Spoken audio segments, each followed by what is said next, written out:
Hi everyone, in front of me I've got a OnePlus Nord CE5 and let me share with you how to change date and time on this device.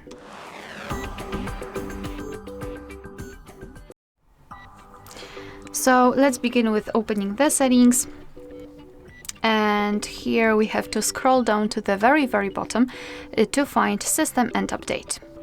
Then let's tap on Date and Time. And here we've got some options which are currently inactive. It is because we are using the automatic time and the time zone.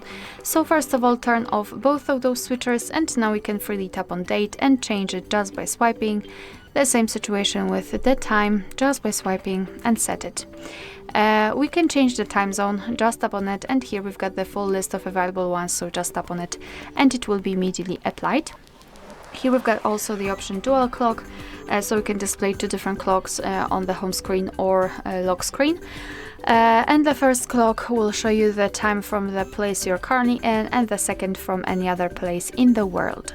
You can also change the time format, so you can use either the 24-hour one or 12-hour format, totally up to you. So that was the whole manual customization of date and time, and of course you can go back to all previous settings just by tapping on those switchers right here.